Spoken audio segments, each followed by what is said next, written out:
Not every threat wants to hurt you. Some want your trust. Some want your judgment. Some want access to your mind.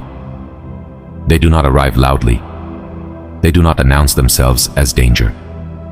They arrive as help, as opportunity, as guidance. And most people never realize they were being used until something inside them is already gone. Not money, not status, judgment. The Stoics warned about these people, not with fear, but with clarity. Because the most dangerous harm is not violence. It is influence without conscience. Not every human being is guided by conscience. Marcus Aurelius understood this clearly. That is why he warned himself not only against external danger, but against surrendering judgment internally. Some people move through life without empathy, without guilt, without inner restraint. They do not hesitate, because nothing inside them asks them to. No friction, no pause, no inner resistance. The Stoics never used modern labels, but they described the behavior with precision. Epictetus reminded his students that the most dangerous people are not those who shout or threaten, but those who feel nothing when others suffer, and who feel even less when others submit. When people imagine predators, they imagine violence. They imagine chaos, aggression, force. But most harm is quiet. It happens slowly, incrementally. Most people do not lose freedom suddenly. They trade it away in small, reasonable steps. It happens in families, in workplaces, in institutions, in positions of authority. These individuals rarely break laws openly. Instead, they bend people. They test boundaries.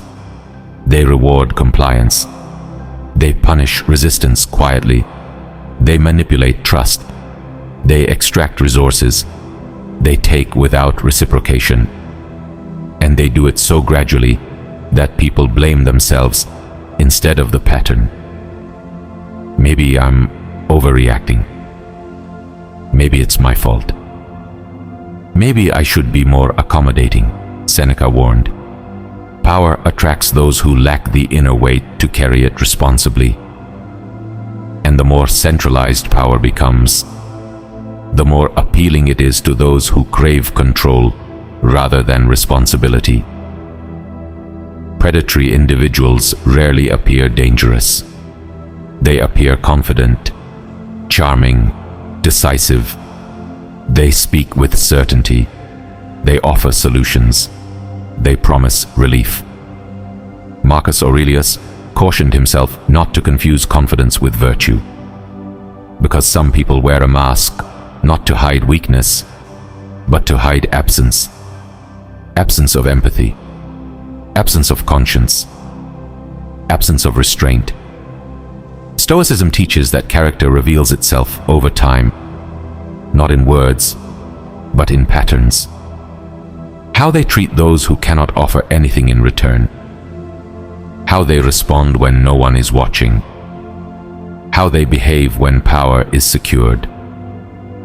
The Stoics observed that those without inner discipline seek external dominance.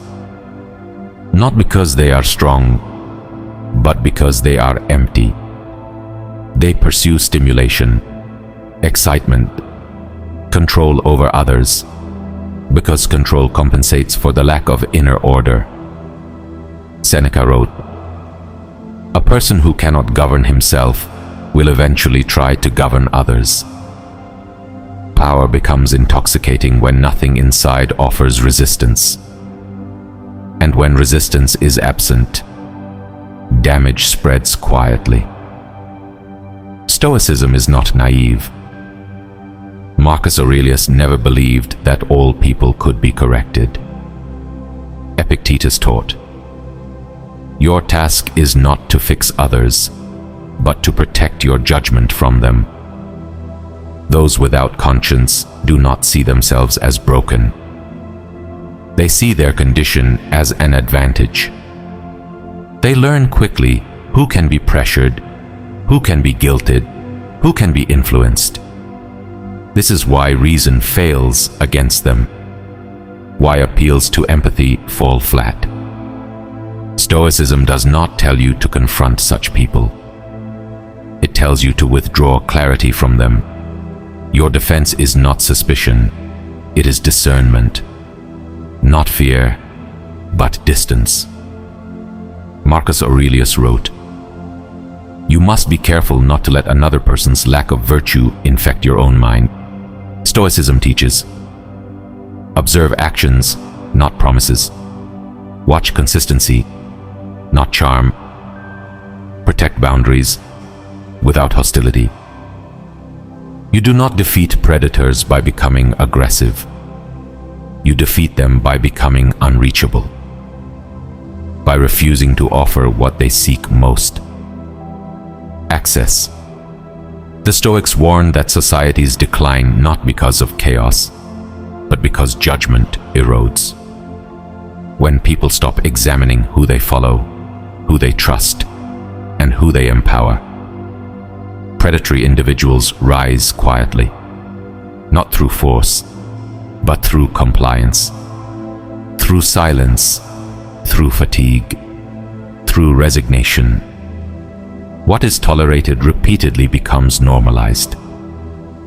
Marcus Aurelius reminded himself, you do not control the existence of such people, but you control how close they get to your mind.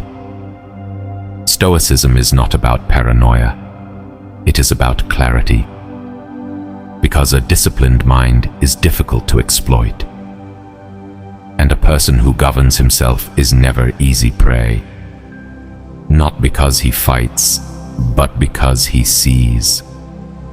And what is seen clearly loses its power.